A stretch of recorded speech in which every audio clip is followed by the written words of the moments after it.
Greetings, villains and vigilantes, heroes and heroines. You're tuned in to Project SuperVillain. I'm your host, Arc Drifter, and today we're jumping in to the top 10 games of November. Let's hop into it. Number 10, RoboCop Rogue City. Coming out November 2nd for the PC, the PS5, the Xbox Series S and X. It's developed by Teon and published by Nacon.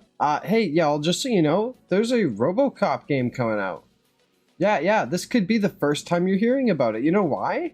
Because Nacon sucks at advertising their games properly. I swear, nobody's talking about this game. Nobody even knows it's happening, but it's my job. That's right, it's my job to change this, and possibly with good reason. Bear with me, folks, as Teon happens to be the same developers that made Terminator Resistance, which released to a muffled but nonetheless positive response from fans, despite critics' harsh critiques. So maybe there's a good game in RoboCop Rogue City, which takes place after the events of RoboCop 2. You'll be hunting down enemies, using various weapons, throwing people around and objects around, and you can even use slow-mo effects to take people down with the most satisfying of shots. You can investigate crime scenes using your technology, and there's puzzles in the game to figure out as well. There's a skill tree and upgrading, and these trees give you access to new special abilities throughout the game. Actually, this game looks pretty cool. Definitely might be worth looking into when it comes out. But for now, let's move on to the next one. Number 9, Like a Dragon Gaiden, The Man Who Erased His Name. Coming out November 8th for the PC, PS4, PS5, Xbox One, and the Xbox Series S and X. Developed by Ryu Ga Gotoku Studio, published by Sega. This is a title revolving around the iconic Kazuya Kiryu, and starts after Yakuza 6 sometime, and sometime before Yakuza Like a Dragon. Only you're not Kiryu, you're undercover, and your name is Joryu for reasons that would be spoilers to the previous game. And since I'm sure a large portion of my viewers haven't played this series, we won't spoil that, including me. I have not played that game. I'm still on the first one, but I'm enjoying it so far, so I need to hop back into that. Anyway, it's not recommended to hop into this series using this as your starting point, but for those concerned, just know and rest assured this game is your standard beat-em-up brawler like many of the previous entries in the series. People are calling it Secret Agent Yakuza. You have a grapple hook too that you can use to swing foes around, and yourself too. That's like the real Spider-Man. Like, move over, Peter Parker and Miles Morales. Kazuya Kiryu here. Oh, whoops, I mean Joryu is here to kick the shit out of you. Number 8, Star Ocean Second Story R.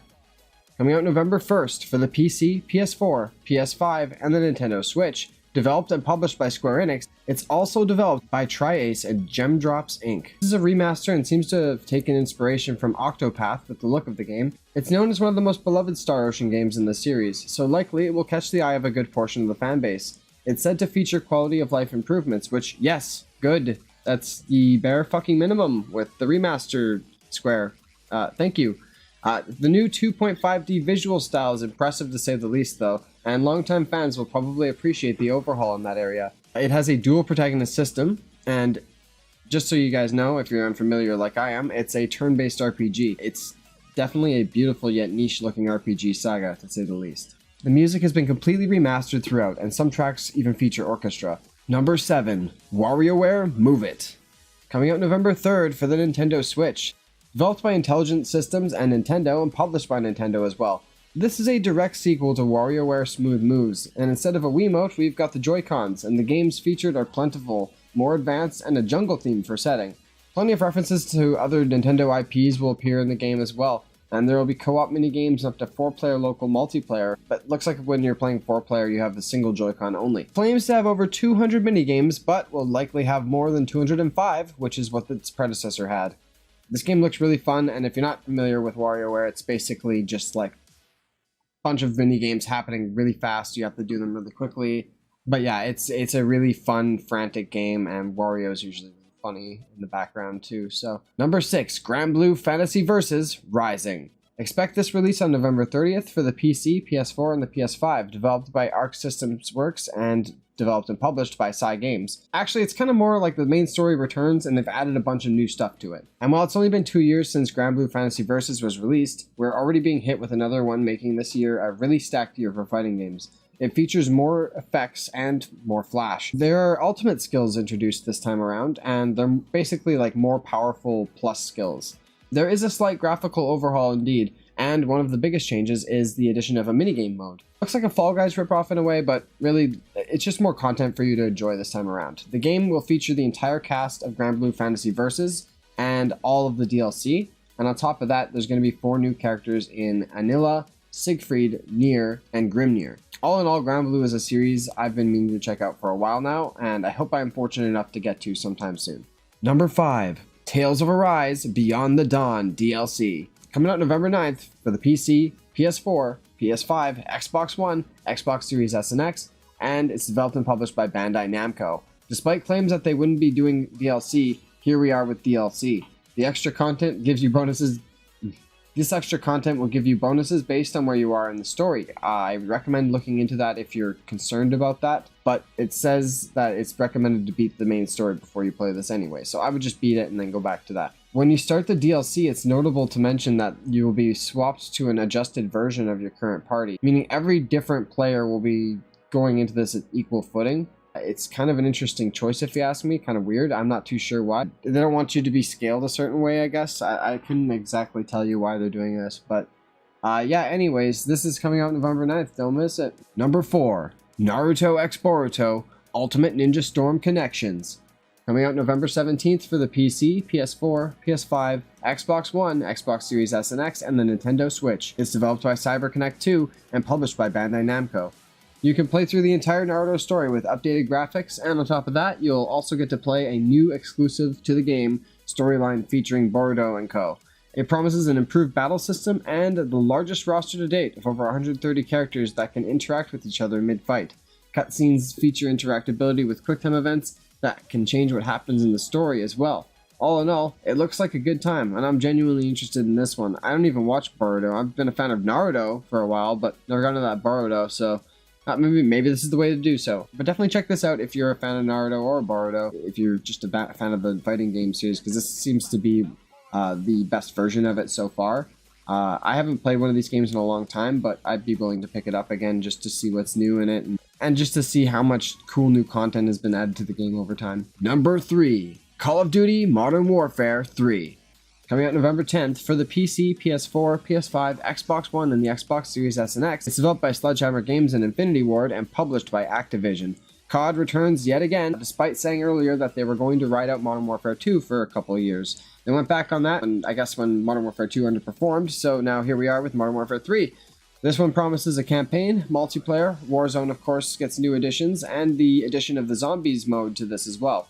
The campaign is said to be made up of linear missions and open combat missions, and it's going to swap between the 2 types of play. Multiplayer gives you all 16 remastered MW2 maps, and there will be a bunch of brand new original maps as well. It's fluid and fast-paced ground-based movement. Apparently the time to kill is a little longer than last time around. And Zombies isn't true zombies. It's got like enemy soldiers in it as well coming at you, and I'm not too sure what's going on there, but as well, zombies and the map seem to be wide open and vast, which is a little bit different from like the tight corners and closed-in locations that you'd expect in a zombies mode. For now, zombies mode appears to be very team-focused, and there are enemies with massive health bars. People are saying even with a pack-a-punch, it feels tough to solo the game, so maybe they'll change that down the road, but yeah, this is Call of Duty Modern Warfare 3. Don't miss out if you're a fan of Call of Duty. I've definitely been missing the past couple, so I should probably get on that. I was a fan of the Modern Warfare series back in the day, too. I liked the first one. I played the first remake here, but I gotta play the second and third still. Definitely do that if you haven't. Number 2, Super Mario RPG. Coming out November 17th for the Nintendo Switch. It's developed and published by Nintendo. It's also developed by Square Enix. Actually, we're not really freaking sure who's developing the game. I think it's Nintendo, but it could also be Square Enix. It could just be both of them. There could be a mystery developer that they haven't named yet. It's kind of up in the air still for some reason. I don't know why. I wish I got to play this as a kid, to be honest, but it's finally out now. And Mario RPG is like a crossover between the Mario universe and like a classic Squaresoft style Final Fantasy game. And I'm sure it'll reignite the hope in many that Gino may one day make his way into a Smash Bros. Game. No disrespect to Waluigi. It's a turn-based RPG that now returns with overhauled graphics remade from the ground up. Looks great and also features an overhauled UI. There's a new super move charge that allows some sort of triple ultimate attack with whomever's in your party at the time. There's surprisingly little information past this at this point. It seems like they're aiming to stay true to most of the game, so not really sure if if it really should justify being called a remake or if it just should be like a HD remaster or something, but Anyway, it still like looks really cool, and it still excites me because I'm actually going to get a chance to play the game now. But there's a lot we don't know about the game. Hell, like I said, we don't even know who the true developer is. So anyway, the game looks cool, and if you were missed out on that chance to play Super Mario RPG, now is your chance. So definitely do that. Take that opportunity like I'm going to, and let's move on to the next one. Time for the honorable mention, Song of Nunu, a League of Legends story. Coming out November 1st for the PC, it's developed by Tequila Works and published by Riot Forge. Song of Nunu is a third-person action-adventure game that features puzzles, light combat, and platforming where you'll be playing as Nunu and Willump. It's one of the first looks into the League of Legends lore in game format, and also shows a variety of the League of Legends cast, including Braum, Lissandra, there's references to Anivia, Volibear, and I'm sure we'll see and hear more due to the Frailyard being home to a good percentage of the champions in the original game. As a longtime League of Legends fan, this definitely perks my ears up. I am always itching for more lore. When Arcane came out on Netflix, I basically died because I was so happy to see some more lore. I've been a fan for so long, it's basically just a fever dream that we're going to be getting some more games featuring it. There's even a fighting game coming out in the future at some point too, which is really exciting. Anyways, back to this game.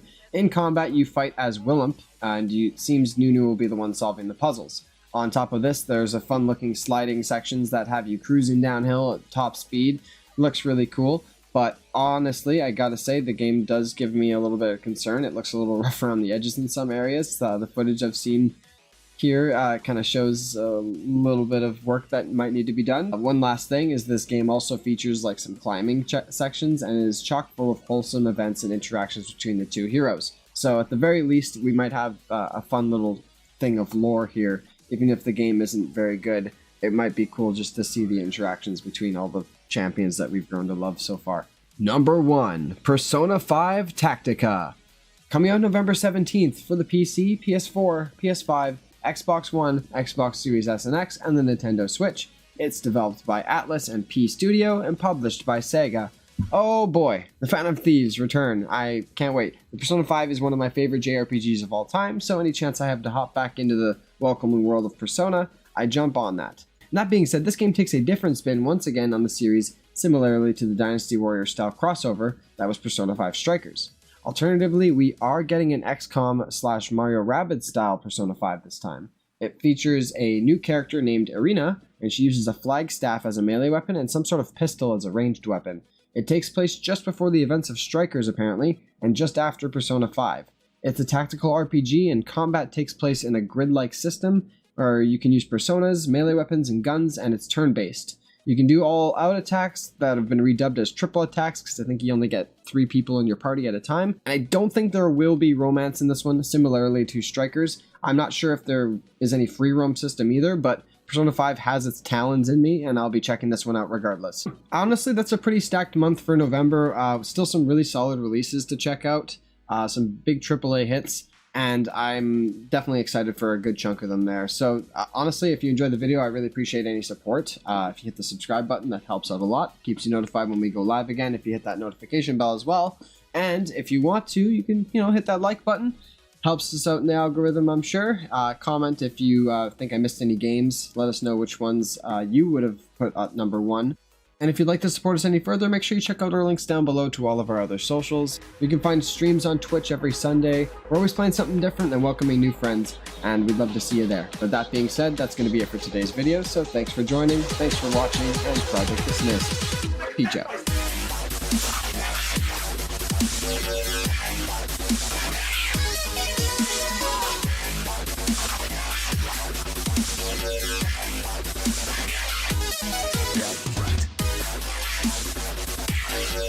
Yeah.